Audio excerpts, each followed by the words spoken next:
Okay, so again, I feel extremely privileged as always. Nice to meet you. And I want to thank Rachel Wyman for actually introducing us through WhatsApp. So thank you, Rachel. And so just give me a second here. Okay, so Ruth Devorah Abrams, her and her husband currently reside in Sfat, Israel. They made Aliyah to Jerusalem in April 2019 from Dallas, Texas. She currently has a business doing bookkeeping for clients in America. She is a singer, a writer, an artist, and businesswoman.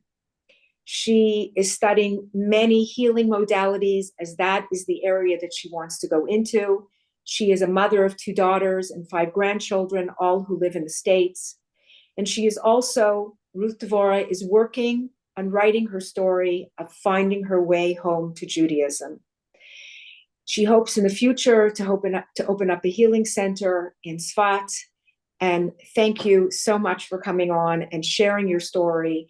And I want you to know that we embrace you with our whole selves completely and can't wait to hear. Thank you so much. Thank you. I first, I want to thank Hashem for giving me the opportunity to have a story to tell and to be able to tell it to all these such powerful and amazing Jewish women here on this platform. And it's humbling. And I hope that through my story, I'll be able to pass on some hashkaka pratis to everyone, as Hashem has given me an amazing journey, an amazing story to tell. So thank you for allowing me to be here today to speak to all of you. It's nice to see your faces, the ones that are showing up on the screen. Thank you. Um, so I'll just start with my story starts actually back when I was a child. I grew up in a small town in middle of America, about 800 people, is a farming village. And my parents did not attend church. There was no spirituality really in the house.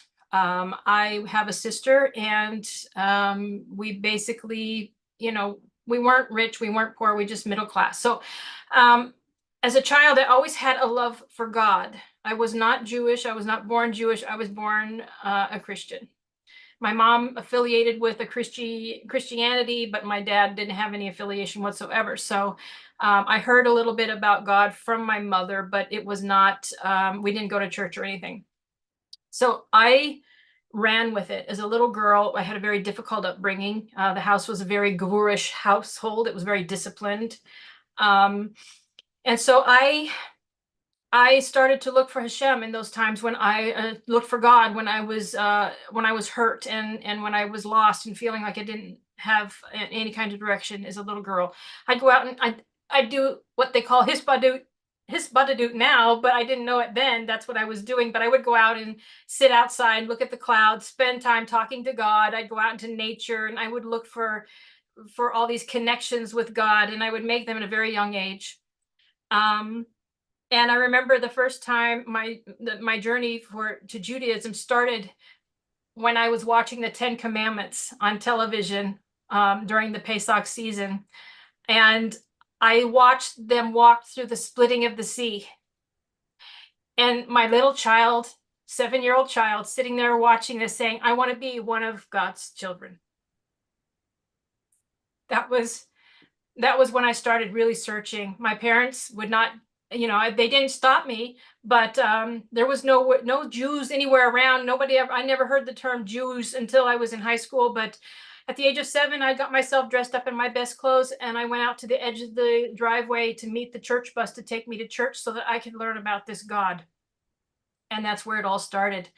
I've had an amazing journey throughout my life. It's been a very difficult journey, a lot of pain. And in my childhood, my upbringing, I was always that odd child. I never really fit in anywhere, it's just like I didn't have many friends. And few friends that I did have, I didn't spend a lot of time with them because God was my friend. He was my best friend. He was my go-to. It's like if I had an issue, I've had a problem, or if I was feeling distressed, that's where I went to get my peace, my calm, my joy.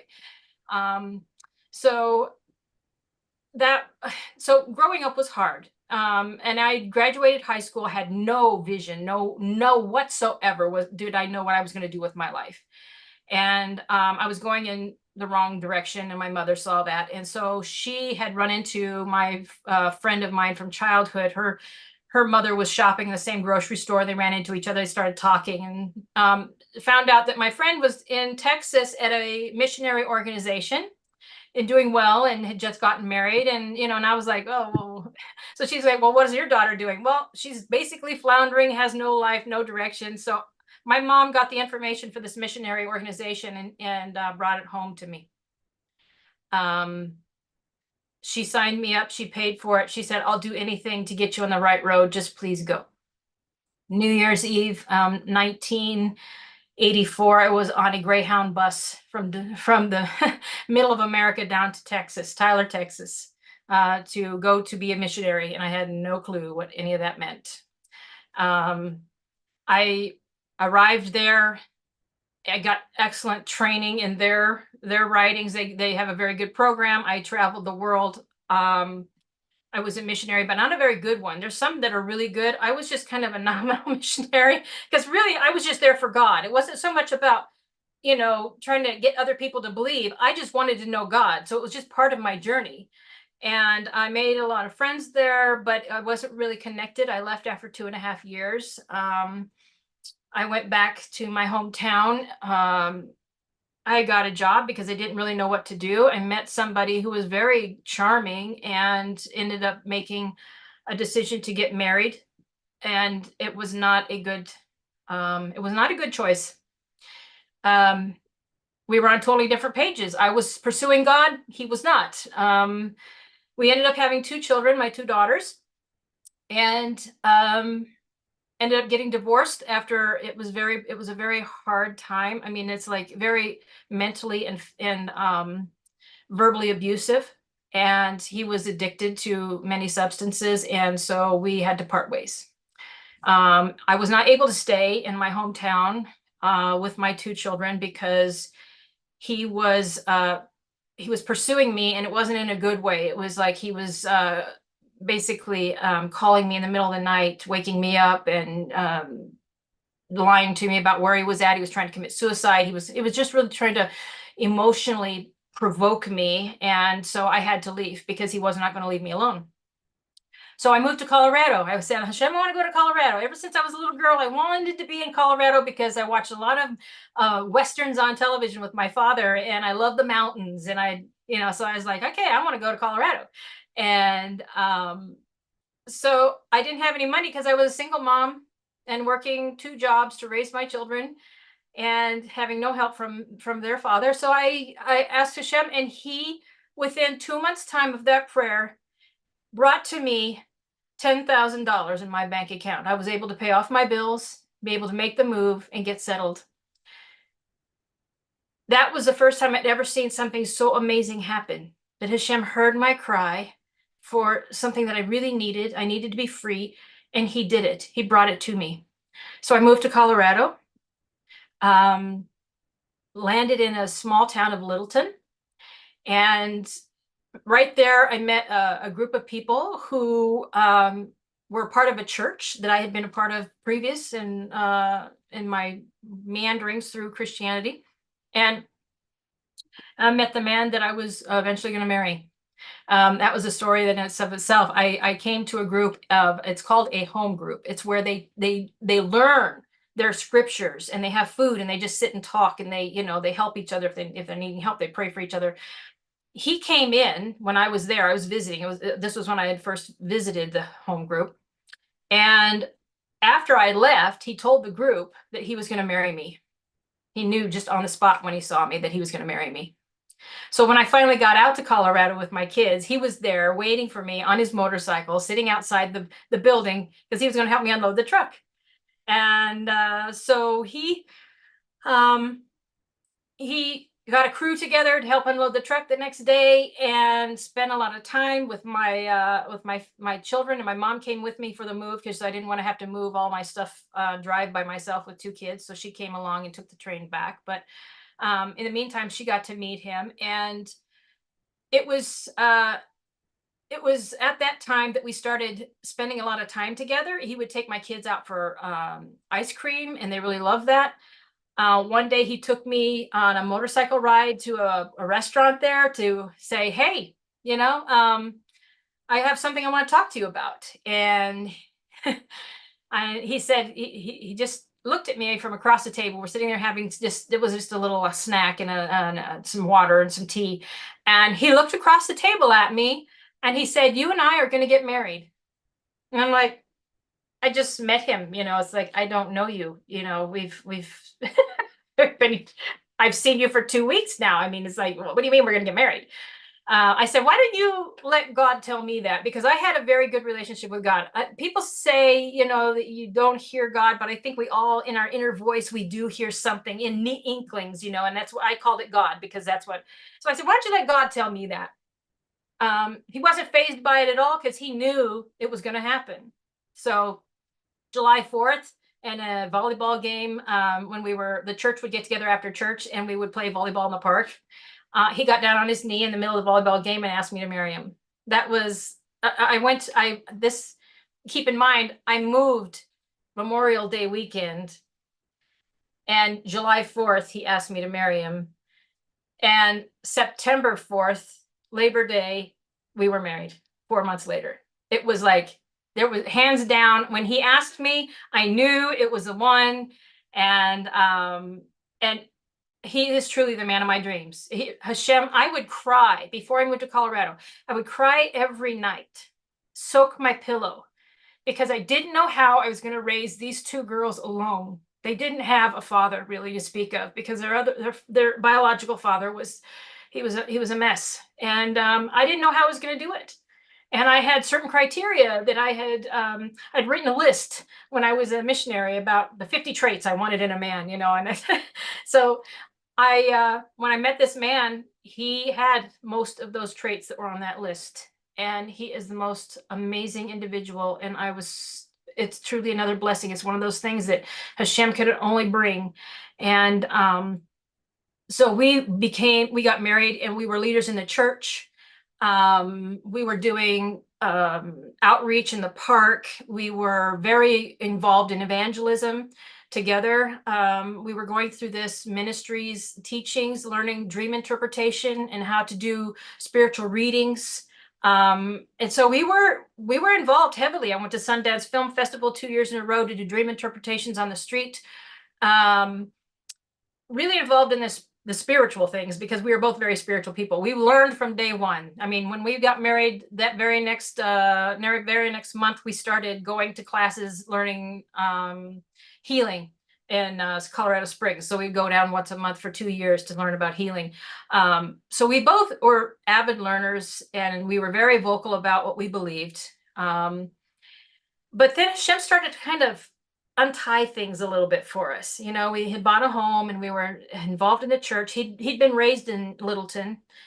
So he was very well known in that small community. And so we decided we wanted to follow this ministry that we had been learning so much about dream interpretation and all of the spiritual side of things that really appealed to us. So it's like we started to follow this ministry, and the ministry was in New Hampshire at the time. And they would do these seminars every weekend, every about 6 months. So they'd come and they'd teach these how to hear the voice of God and how to interpret your dreams. And at the time that we were thinking about leaving Littleton is when I was in a worship team. I was singing every Sunday with the church. I was interpreting dreams after church. People would come up and say, I had a dream. What does this mean? And I would do the interpretation. People would call me on the phone. I had a dream, so it's like, and I was having my own dreams. I was having lucid dreaming where I was actually interpreting those dreams as I was having them. I would wake up and know exactly what it was all about and what I was supposed to do. So I was pursuing Hashem. I was learning. I was doing everything I could to use these gifts that I had, and to help people. And it was about, I would say, September of 2005. I had a dream that a man called me on a phone. I was standing in line. He called the phone. I picked up the phone. I said, hello. He said, never fear. Reese is here to show you to your new home. But the voice was the sound of a friend that we had that I knew, but it wasn't Reese's voice. I knew Reese because he was a teacher for the ministry we were interested in. And so I thought, that's weird. It's Craig's voice, but it's Reese's message. So this was weird. I booked some tickets because we were wanting to go to New Hampshire. At this point, we were kind of disengaging from the church that we'd been a part of, and we were really wanted to follow the ministry. So I booked some tickets to Boston, where we drove up to New Hampshire, where the ministry was, to visit. And we were interested in finding some work for my husband and finding a house. And so we were going to make the choice.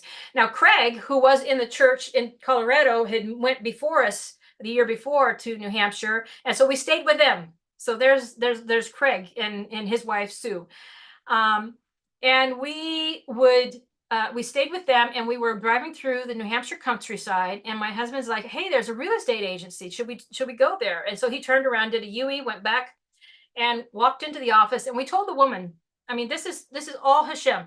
We told the woman, we have no money, and we're going to move here in 2 months. We have $2, 2 dogs. Can you help us? And she just looked at us and said, yes. And she gave us these brochures on these homes that she had for rent, these rental properties. And she arranged the next day to take us to see them. So we went to look at these homes, and the first one was not a go. The second one, I walked in and I looked around, and I immediately knew this was the place. And I said, okay, we'll take it. This is the one, we'll take it. So she said, great, we'll be in touch, fill out the paperwork. We went back to our friend's home, who we were staying with, Craig and his wife, showed him the brochure that had a picture of the property on it. And he looked at it and he said, that's Reese Saunders' old place. Reese had just moved out. Now, if you go back to the dream that I had previously for a few months earlier, the dream was, never fear, Reese is here to show you to your new home. So I was literally moving into the home that Reese had just left. So Hashem was doing all these things to get us along the way. Our daughters did not want to leave Colorado. They were absolutely against it. And we prayed about it.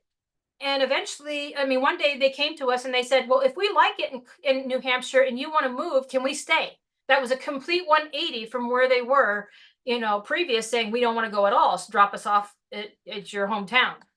So, so when we went to New Hampshire, my husband, he got a job immediately with the state. He walked in, they did an interview real quick, and they hired him. So he was working on the Department of Transportation.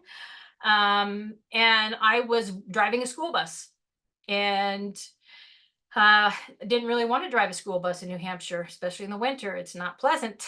And so I asked Hashem, I said, one day on the way to the bus barn to do my route, I said, Hashem, I want a job learning how to handle large sums of money.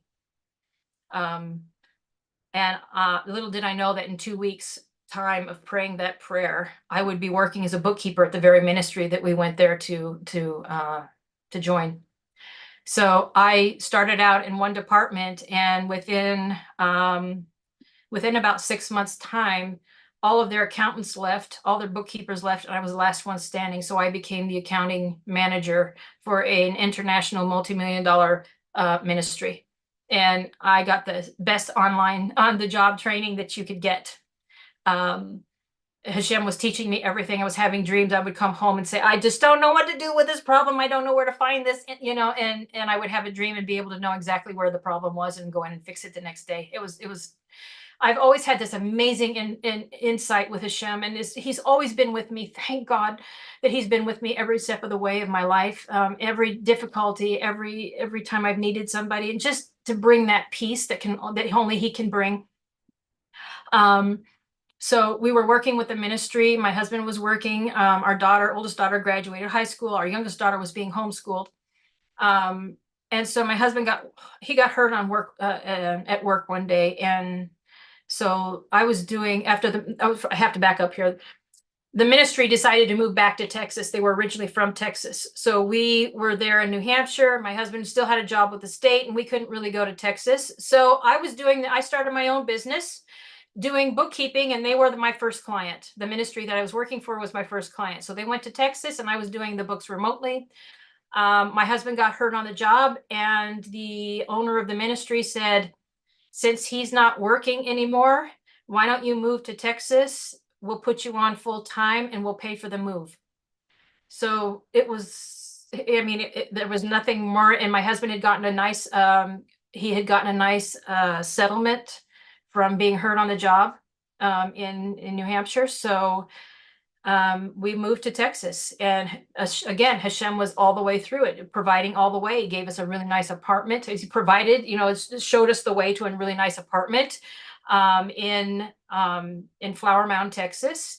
And we went to work with both of us went to work with the ministry. He was the building manager, and I was the accounting manager. And we worked for the ministry for about a year and a half, and that's when everything started to go toward a different route. The owner of the ministry would tell us we would need to, I gotta move up here. So I'm sorry. I gotta skip so much. The ministry leader told us to read this book called Lost in Translation. It was written by two Messianic rabbis. And it was all about the inconsistencies between the Hebrew writing and the Greek in their writings. And so we read the book, part 1 and part 2.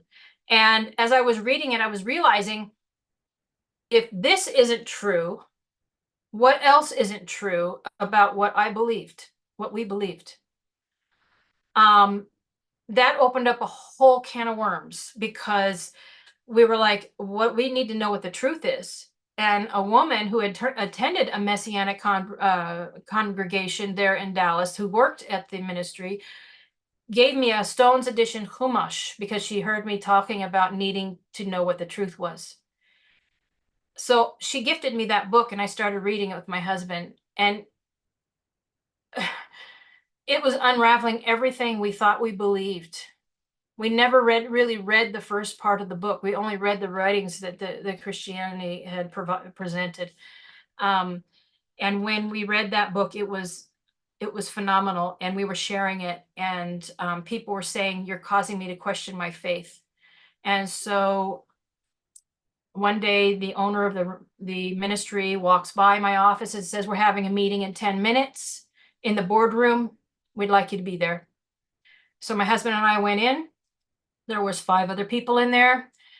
And they basically told us that we were bordering on heresy and that we could not stay there any longer. So we were being fired. And that was Rosh Hashanah 2012. We literally got booted out on that date. And they said they wanted me to stay till March. I gave them 6 weeks and said, you're going to find my replacement, because they wanted me to close the books. They needed me to do the taxes and do all that. So they wanted me to stay till March. And I said, no, I'm out of here in 6 weeks. So in that time, we sold everything. We bought an RV. We lived in an RV for 8 months, and we studied for the first 4 months. We studied Torah every day.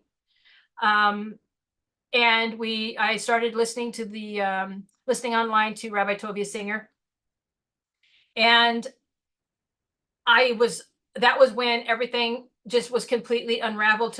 There was no more belief at all in what we formerly believed, for me anyway. My husband was a little slow in coming along, but I was like, I'm done with this. This isn't even true. What is my believing? And I couldn't really go off and be a happy Noahide.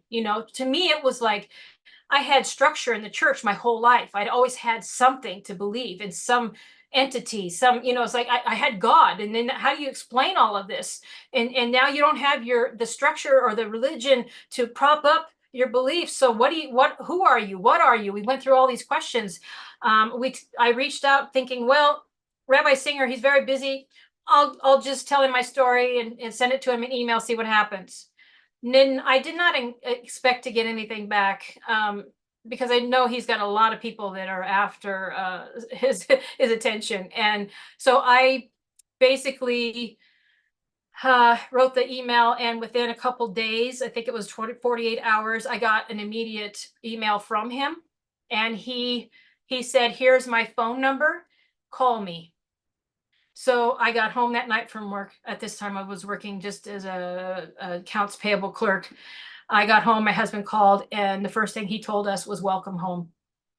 and it pierced both of our hearts. We started to cry because we were like, we finally found this amazing truth. And now we are finding out how to get into it, because we asked him, what do we need to do? He said, first you need to find a rabbi that does conversion. You need to find a synagogue. You need to find a Jewish community that you can live in. He knew Dallas, so he knew that community. And then he proceeded to tell us that's what you need to do. And he was very encouraging, and we continued to listen to his teachings to further unravel all of that garbage that we had received and believed for all those years. But it was essential. It was essential to our journey. We had to know that. We had to go through that. So we met with the Beis Din in Dallas, and they agreed to let us start coming to Data, which is it's a learning center. It's like a kollel there in Dallas, and we started learning. We were driving an hour one way to the learning center, and we get back really late. It was an hour for me to go to work, so it was a lot of time on the road and a lot of time of no sleep for the first few months. At that time, we'd moved out of the RV, and we're now living on a ranch in Van Alstyne. A Karaite couple, they had converted to Karaite Judaism. They had an extra place on their ranch, so they said, you can stay here. So that's what we did. We moved in and we started to get to know them. They weren't interested in Orthodox Judaism. They weren't interested in anything like that, but we kind of were coming together around Torah, and that was where we had our commonality. For about 1 year we lived there. They had a pig. They had a pot-bellied pig that lived on the ranch. They called her Miss Piggy.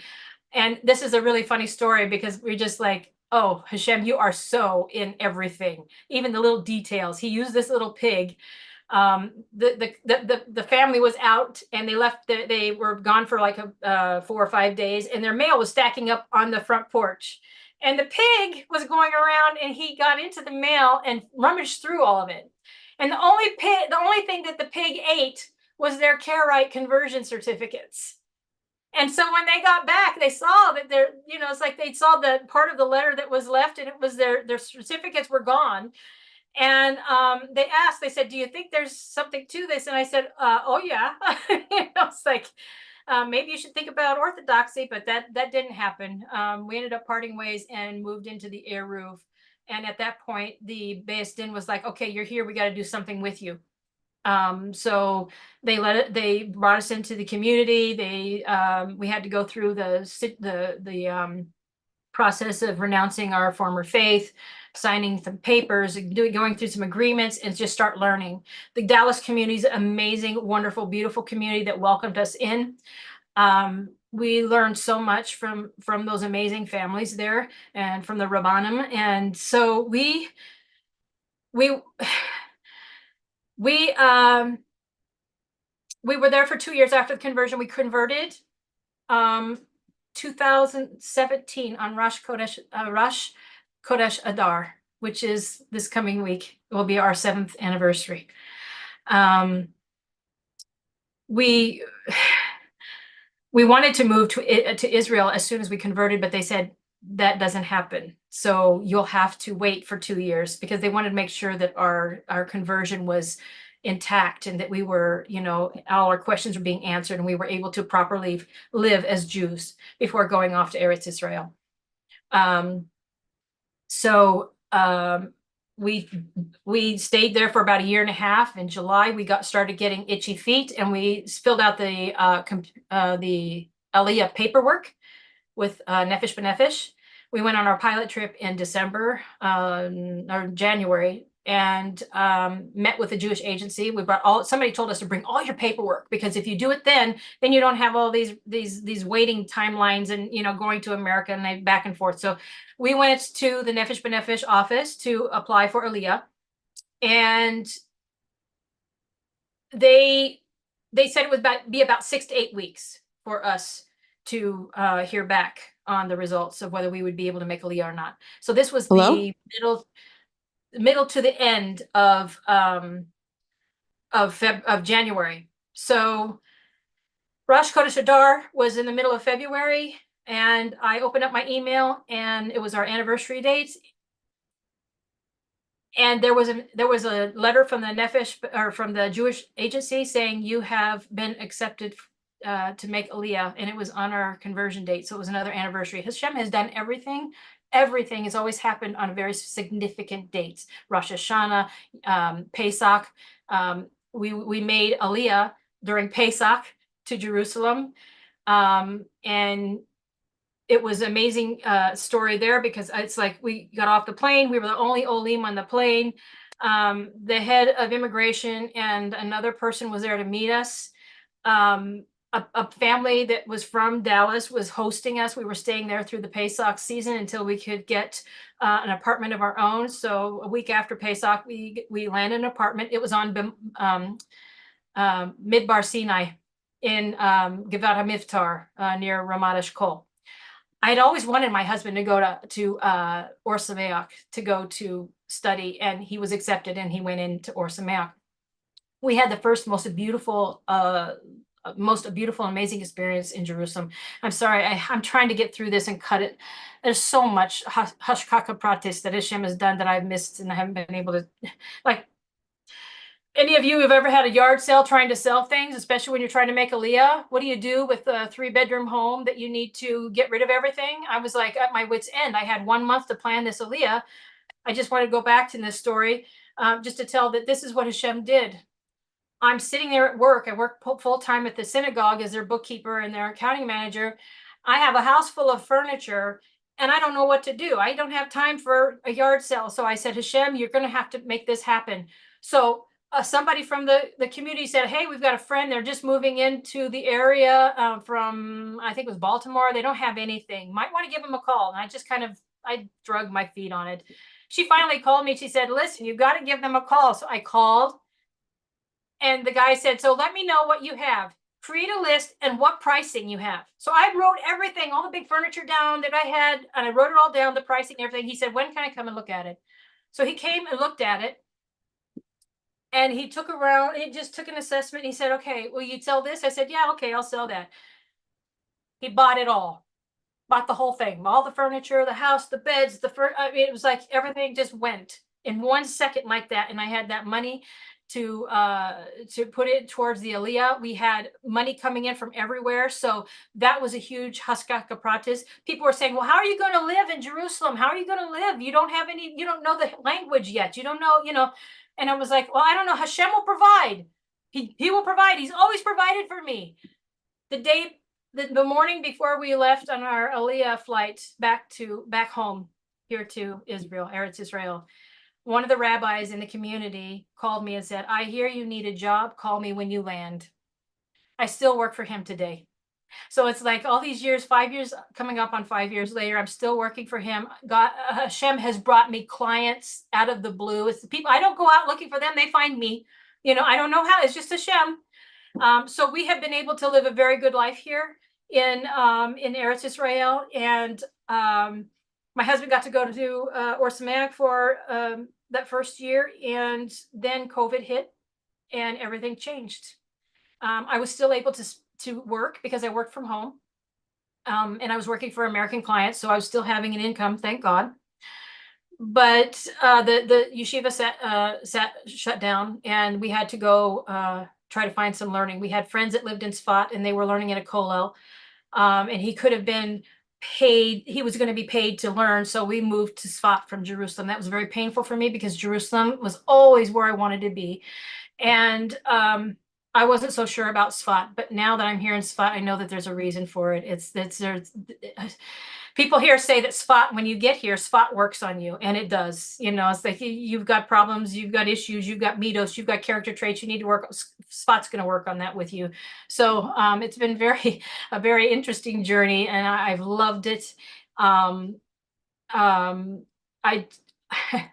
I just want to make sure I didn't forget anything big because I wrote some little talking points here. Okay, so we've been here in New Hampshire, or in Sfat, and I amazingly enough ran into, I don't know if any of you have read her book. Please do if you haven't.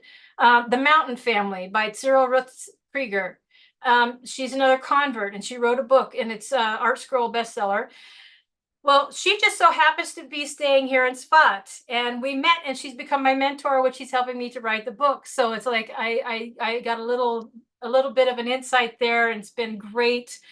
Um, Everything we've needed when we were in Jerusalem, and then money was low, and I didn't have any money for Shabbos. I put my head in my hands on my desk because I'm going, Shabbos is coming. I have no money. I have $5 in my bank. What am I going to do? And a rabbi there that was helping us in the community down in Jerusalem, he at that very day called my husband and said, "Hey Boaz, I've got something for you. Are you home?" And so he came by and had an envelope, and it had 1,000 shekels in it. We were able to get, I mean, these kinds of things happen over here all the time. If I have a need, we moved up to Spot, and our money was tight. The move cost a lot. The first 2 months, we didn't have the money to pay rent, but Hashem provided out of nowhere, just provided money that we would be able to pay our rent. We have never gone without, and that was my prayer when I was back in Dallas before we made Aliyah after our pilot trip. I prayed, Hashem, I want to live. I want to come home. I want to come home. I've come home spiritually. I want to come home physically. And I don't ever want to be in a place where I can't pay my bills and I'm ashamed because I don't have what I need. I don't ever want to be in that place. So I want to come home. And I thought, it's like if my child was gone for a long period of time and said, Mama, I want to come home, I would move heaven and earth to make that happen. And that's what he did for us. He did that for me as a child. He heard my cry. I want to be one of God's children. And he's meant my whole life. My whole life has been nothing but him. And now here I am. I'm living in Spot. I'm living in his land. I'm one of his people. I get to know the secrets I've always longed for. And I just thank him so much for giving me this amazing journey and this amazing life and amazing husband and my children. I didn't get to talk much about my family, but they say you have to pay in a way. You have to have some skin in the game when you come to Israel. The skin in the game for me is my family. I tried to go back to my oldest daughter's wedding just a few months ago, and it was a no. Hashem said no because October 7th broke out. And I haven't been able to go back. I've been here and I have not seen my family. I've got 3 grandchildren I have never held. I've never met. They know me by a little woman on the screen, on the phone. That's how they know me. But I wouldn't change it. I wouldn't have it any other way because this is where we need to be. This is where I want to be. And so I have an amazing story, an amazing life, an amazing God I serve, and I'm connected to an amazing people, the Jewish people. So talk about being home. We're all home, one big neshama, here to love God. And I hope I can do the story justice when I finally get it written. Wow. Wow. First of all, I think you can teach me something. Your Muna is, I don't know, maybe, I think your Amuna creates the opening. Such pure Amuna you have, such really Amuna Pshuta, such simple, pure Amuna that you know that Hashem is going to provide you. And I think that, I don't know, I think a lot of us struggle with that level of Amuna. And maybe that's why Kodesh Baruch Hu opened up so many doors for you because of that unbelievable Amuna. It's so inspiring, and I think it's something that we all need to actually hold on to and to learn from you, because it's really remarkable to hear your story, and it's so remarkable to hear your journey and how much it meant to you and how you pursued it and how you didn't give it up and what you fought for it. Being born Jewish, we take that for granted. We take that connection for granted. Yes, we have to work on ourselves constantly, especially as religious Jews, but it's just not the same. So I just want to tell you that we give you so much respect and so much honor for what you've done. And we as a Jewish nation are so lucky that you became part of our nation. So I want to thank you so much, but I want to ask you quickly, and even your such a yearning, your yearnings, your ratzon for HaKadosh Baruch Hu, your ratzon to live in Eretz Yisrael, your ratzon to follow in the way that you're following. And, you know, I know as someone who's moved to Eretz Yisrael that you do give up, many things, but it takes a while, it takes a while, but then you see like, whoa, like, look at the dream that I'm living. Look where I'm living. Yeah, I gave up, but your soul grows. Your soul starts to grow and grow and grow. And your body starts to shrink. But I have to ask you, did your daughters come along the path with you? Or because I know I know a lot of I have friends who are converts who converted young enough where their children came along. But I also know people who converted later on where their children did not come along. Right. They did not come with me on the journey. They completely 100% support me. I still have great relationships with both of them. And they have a curiosity, but now my attention is turned more toward making them good Noahides. That's what I'm working on. Are they interested in something like that? They may not be, but Hashem has a way of working, to make those openings for you. And so it's like they've been experiencing some things, and I've been able to share a book with them called The Path of the Righteous Gentile. I've been able to read through that with them and continue to answer questions and guide them where they can go to get more information if they like. I don't push. I leave it there. Thankfully, they're not Christians, but they just don't, they're not any kind of affiliation with any kind of religion, so to speak. So my parents they don't understand. My mom, we've developed a really great relationship, but she is very unhappy that I'm living here, especially now with the wars on, because as a mother would be concerned about her child. But she does ask questions. She's coming along, and I don't really have a relationship with my dad much because he doesn't speak to people. He's really kind of keeps to himself. They have a beautiful, pristine property in the middle of farmland, in the middle of America, and they're happy. And so, yeah, the only time I'm going to be able to see my family is if I go back to see them. They won't come here. Wow. So you really did Lech Lecha. Yeah. You're the epitome of Lech Lecha. Right? Yeah. You gave up all everything that you knew. And, sometimes I think to myself, like, when you come to Eretz Yisrael, you have a level of Lech Lecha. Yeah. But then when you hear other people's stories and puts it into perspective and you understand, wow, that there are so many different levels of Lech Lecha, that it's remarkable. I have to process. I really feel like most of us have to process such a level of Mesiras Nefesh to HaKadosh Baruch Hu, and such a love of Hashem and a love of the Jewish people. It really, it gives me hope, gives me a lot of hope that, on some level, everybody will make tshuva eventually. I heard a rabbi say that everybody who wants God, everybody, a very big tzaddik, everybody who wants Hashem can come to Hashem. So it's really remarkable. I'm going to open it up for one or two questions.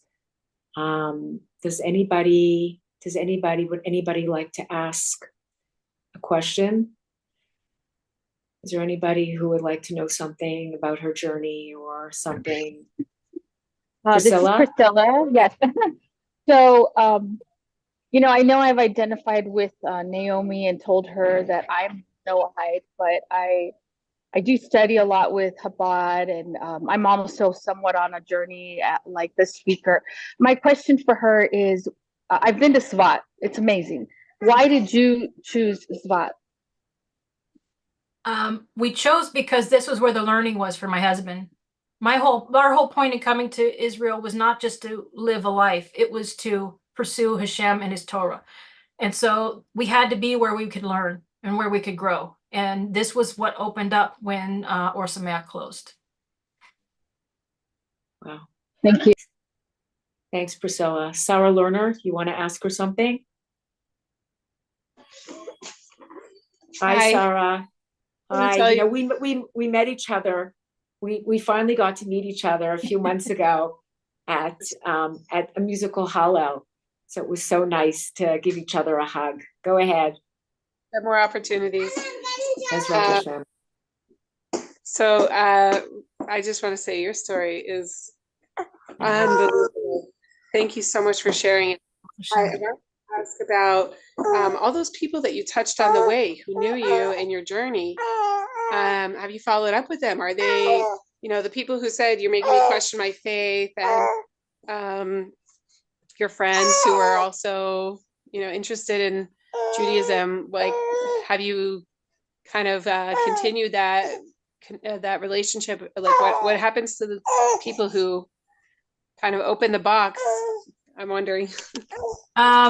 It's an excellent question, and I'm kind of wondering what happened to them too, because we, when we made our decision, we lost all our friends. There's one couple that we can still talk to once in a great while. We'll call and just check up, like, you know, hey, how's the kids, that kind of thing. But I was a leader in the ministry. I was known, and all of those people they just said, can't deal with it. And so we lost all our friends, our church family that we'd known for many years. Everything was gone. All we had was Hashem. So I'm very excited that's all we have is Hashem, because it's been an amazing ride. I want to ask you also before, I think Sarah wants to ask you something else, but those friends that you mentioned that converted, what kind of conversion was that? It was a Karaite. You've heard of the Karaite Jews? Oh, were those the ones that claimed they were on Masada? Was that the ones that were on Masada? The Karaite Jews were the ones that were on Masada. They created almost their own religion. I'm not sure if they were on Masada, but they didn't believe in the rabbinic or the oral law. They went strictly by the written Torah. So they didn't believe in the rabbinic part of the law. And so they were the part of the Sanhedrin. They were you had the what is it? There was two sects within the Sanhedrin, and they were the ones that did not believe in the oral Torah traditions. But how did that come about? How did they come about? They have groups, and they had a group in California that was actually doing conversions for the Karaites, and they reached out to them because they do proselytize. They had heard somebody teaching about Karaite Judaism, and they interested them, and so they went through the process. They have their own conversion process, and so that's where they found it, was in California. I think Frumit wanted to ask you something. Frumit? No, I just wanted to say that there were the two groups were, one of them was by Tusim, and the Tzedukim, and their main base originally, their original main base was by Har Grizim and Har Eval. That was their original base, and then it spread out from there. In fact, but how did they come? Like, how did they not believe from it? Like, how did they get to the point where they didn't believe in the oral Torah if they were part of the Sanhedrin? How could that be possible? Because it started off with the Mishnah and Avos about Tzurva Kodesh Baruch Hu, for the right reasons and not because you want to get a benefit out of it. And so then it was interpreted as, well, if I'm not going to get anything out of it, why should I believe in it? And that's where everything started to unravel. So that's where they became like somewhat heretics, because they felt like if they didn't get something. Did they come from like big stock? Like, were they No, so from people they that were very learned, or they didn't? well, some of them were very learned. They were Talmidim of some of the greatest Amiram Tanam. So the end So how result could that was. happen? So this is so this there's a whole piece on it by the Zera Shimshon, and if you look at in Pirkei, it's in the Sefer Toldos Shimshon, he goes through it, and there's other Mefarshim that go through how the Baitus Tzedukim came into being because of this Mishnah, because of this teaching, which for us is foreign. For us is very foreign because we grew up from, but we. It was a difficult time at the time, and unfortunately, that's what came out. And the end result is, and the interesting things you'll find in different writings, especially there was a very good book written by what was her name? It was Greenberg. She wrote a history on the Jews of Lithuania. And interestingly, in there, she writes that there was a group of Karaite Jews in Lithuania that only believed in the written testament in Torah Shebechsav. And they were going through, and interestingly is that they have it's this whole history. Some of them had gone to yeshivas, but they had survived throughout this time. It's a totally amazing thing. But do you think did they come from that? Did they come from that? Yeah, Were they descendants of the? Yes. Were they? Yes, so the sense of the original by Tusim and Tzedukim. But were they like in yeshivas in like, let's say it was Eastern Jerusalem, it was Eastern Europe. So were they? Yeah. You have to read the book. It's a fascinating. It's called the History of the Jews of Lithuania. The author's name is Greenberg. And she goes through that history. It's such a fascinating thing. Like, it's like, and so for us, it's very important because especially those of us who grew up from, we have like to us, it's like very foreign. But there is a history on it, and there are groups around the world that are part of their sect. But are they considered Jews? No, halachically they can't be, because anybody who denies the oral Torah, the Torah Shebaal Peh, is not considered Jewish. You can't, because it negates one of the 13 animaments. But what happened originally? Like, how did they serve from the Sanhedrin? The ones that came from the Sanhedrin, how did they serve? So this is one of the things. So one of the things that was instituted by the Chacham. Why we have children. Why? Because you have to have something warm on Shabbos. If you look at the Torah Shebechsav alone, right? Don't kindle a fire on Shabbos, right? So they would sit in stone cold houses and have stone cold food in the dead of winter. Because they wouldn't. So they would still right. They wouldn't have anything done, because if you look at the Mishnah and Gemara in Shabbos and a few other places, right? What does Beis Hillel say? You have to, if you prepare it before Shabbos, then you can have it going on Shabbos. So that's one of the reasons we have children today, is because this way we're Makayim, that there's something warm on Shabbos to prove them wrong. Know me? That is fascinating. Wow, that is mamish fascinating. Wow. That's so interesting. Wow, that's fascinating. Wow. Does anybody else have from it has to give us a share also. Yeah, she does. Does anybody else have a question for Ruth Devorah? Anybody would else like a question before we get off? Ruchi, you want to ask something? No? She's muted. Go ahead. I just want to say that I am so inspired. Say who you are. Say who you are. Gaia Rosenberg from Muncie, New York. And I'm so impressed and inspired by you, Ruth Devorah. I feel so touched, and honestly, it's taking me to the next level of talking to Hashem, perhaps more heart to heart, and really understanding Emunah through you. Thank you so much. And we we're so lucky to have you here. Thank you, Naomi. Thanks for Hashem. inviting us. Thank you. Okay. Okay, everybody. Ruth, Devorah, thank you so much. This Thank has you. been I just have a really quick question. Can I ask you a quick question? Because I thank you for the lecture. Really, is Machadesh B'chol Yom, something new. What is your plan for your healing center? I want to have an online presence where all of the healers can come together to do their online healing, and the people that are here in Sfat can use all of the different modalities, medical modalities, mystical modalities, spiritual modalities.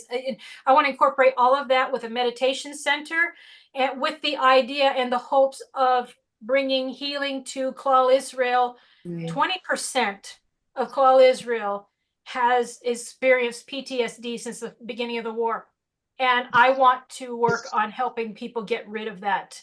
So I wanted to bring all the modalities together, and I want us to heal Klal Israel. amazing. Wow. There is a Beautiful. bunch of centers. There is a bunch of centers that are, I don't know if you know that there are a whole bunch of things, Baruch Hashem, starting to there's a few units that are opening up places that have come together, a few army units. Baruch Hashem, there's one that's in the south right now who's opening up an entire organic farm with all the different modalities, healing modalities, including Wonderful. very good therapists. And there is, I know that Devon is also opening up a center. I know that I used to run the young leadership division of disabled veterans of Israel is also opening, they're building up a huge center because they say that the PTSD is going to be something that is going to be very, very difficult to Right. even deal with. But Am Yisrael needs a lot of healing.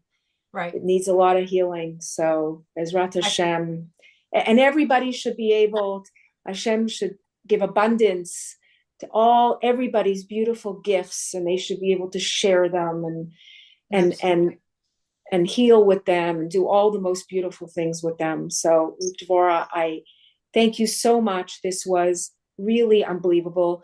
You gave us an opportunity. You mechazekt, you strengthened us all in Baruch Hashem, in Emunah, in B'tochen, and really asking ourselves where we stand and our relationship with Kadosh Baruch Hu. And I want you to know that we're so touched by you, and we embrace you. You are part of the Jewish people, and we are so happy to have you. Thank you. How does one get in touch with you, if I may ask? My email is rushdevora@gmail.com. Thank you. I'll put it in the text. Okay, Ruth Devorah, thank you so much, everybody. Thank you. Thank you. We look forward to more